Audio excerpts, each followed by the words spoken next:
La République de Djibouti est un territoire semi-aride dont la superficie est approximativement celle de la Lorraine.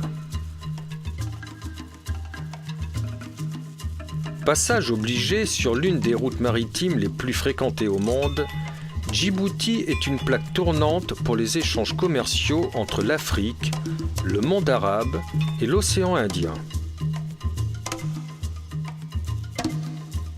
Ancienne colonie française, Djibouti obtient son indépendance le 27 juin 1977. Pour autant, la France y est toujours présente militairement avec les FFDJ, les Forces françaises à Djibouti.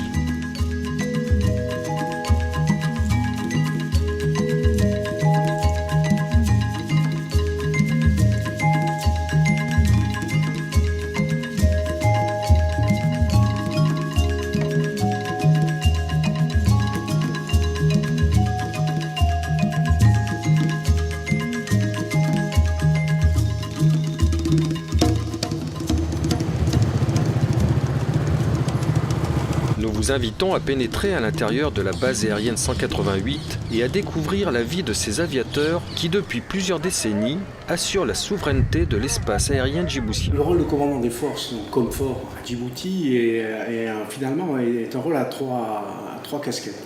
La première d'abord, c'est la casquette opérationnelle, puisqu'on attend du commandant des forces, par délégation évidemment du chef d'état-major des armées, l'amiral Guillot, et bien de conduire des opérations s'il le fallait, qui engageraient les forces françaises stationnées à Djibouti. La deuxième casquette, qui est une casquette également importante, c'est une casquette de relations internationales, puisque au COMFOR des forces françaises stationnées à Djibouti ont été confiée une zone de responsabilité. La zone ici est assez vaste, puisque évidemment nous sommes implantés à Djibouti, mais elle couvre également l'Érythrée, l'Éthiopie, l'Ouganda, le Kenya, la Somalie et de l'autre côté du détroit de Bab el-Mandeb, le Yémen. Donc ceci donne, comme je vous disais, un rôle de relations internationales au COMFOR et il est là en fait pour superviser la coopération qu'on peut faire à ces pays de la zone. Troisième casquette qui est importante également, notamment par les temps qui courent, c'est que le commandant des forces françaises est également commandant de la base de défense de Djibouti. Ça va faire plus de 80 ans qu'il y a une présence aéronautique française. Alors une présence aéronautique qui se fait sous les trois insignes, terre, air, mer. Pourquoi ? Parce que de temps en temps nous avons les détachements d'aéronautique navale qui sont là et nous avons en permanence un détachement de l'aviation légère de l'armée de terre, de la LAT, avec des hélicoptères. Nous avons ici également des Mirages et ces Mirages ont donc pour mission principale de faire la police du ciel.